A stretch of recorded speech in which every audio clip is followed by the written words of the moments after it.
André Stoffler, bonjour. Bonjour. Alors vous faites désormais partie des très rares maires à la tête d'une commune ayant 4 fleurs au concours de fleurissement. Vous n'êtes que 0,5% en France, moins de 2% en Alsace, alors vous êtes fier? Très fier. Mais c'est une longue histoire, un combat permanent qui depuis 89, donc 22 années, que nous menons avec toutes les composantes de la commune qui ont permis ce résultat extraordinaire. C'est tout d'abord la volonté politique sur le plan local, bien entendu, le conseil municipal qui veut bien se battre pour arriver à un résultat. Vous avez ensuite le service technique, le personnel, les gens qui s'occupent du fleurissement. C'est ensuite, nous avons créé, c'est quand même une belle histoire, une association de bénévoles pour construire en 5 années les 10 édifices miniatures qui font partie intégrante de notre environnement. Et c'est enfin les particuliers qui, eux, avec fleurissement de leur maison, participent tous les ans au concours local des maisons fleuries. Voilà. Alors vous dites un objectif politique, mais quel est l'objectif? Le bien-être des habitants ou attirer le touriste, ou les deux?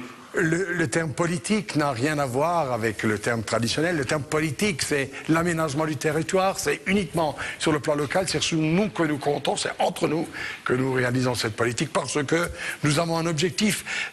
Il est touristique naturellement, mais il est surtout convivial, et permettre à toutes celles et ceux qui passent par notre commune, qui transitent, emmener une image conviviale, sereine de cette commune de Holzheim, que la Bruche traverse d'ouest en est. Alors ça a quand même un coût, je présume, cette 4e fleur. Et est-ce que ça rapporte ce que ça coûte? Non. C'est un investissement, ça nous coûte uniquement les plantes. Vous donnez une idée, cette année, nous avons planté à peu près 5000 plantes traditionnelles, à peu près 600-700 plantes vivaces. Nous avons un personnel communal qui toute l'année travaille à la commune. C'est eux qui, pendant les mois d'été et de préparation, s'occupent du fleurissement. C'est eux qui, tous les 3 jours, arrosent les 120 bacs à fleurs, les 150 suspensions, avec de l'eau de pluie récupérée dans les citernes. C'est comme ça que on vous reproche pas parfois en période de crise de dire qu'on vous dit pas qu'un arbre ou un géranium c'est pas une priorité aujourd'hui? Non, ça fait partie de l'environnement. Je crois que ça fait partie de la vie de tous les jours. Il ne faut pas que les gens simplement en temps de crise économique, problèmes financiers. Il faut aussi qu'ils voient de temps en temps de belles fleurs, et on le constate parce que ce que nous avons réalisé à Holzheim, ça attire énormément de monde. Il y a bien des mariages qui viennent pour prendre des photos devant la Tour Eiffel, devant l'Arc de Triomphe. Non, la commune attire du monde par son fleurissement et sa sérénité.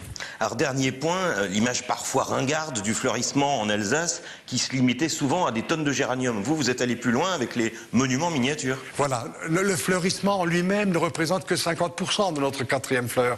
Le reste, c'est de la biodiversité, c'est le développement durable, c'est le stockage des eaux pluviales, c'est les déchets verts.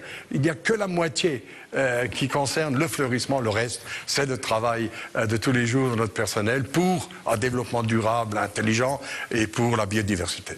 André Stoffler, merci.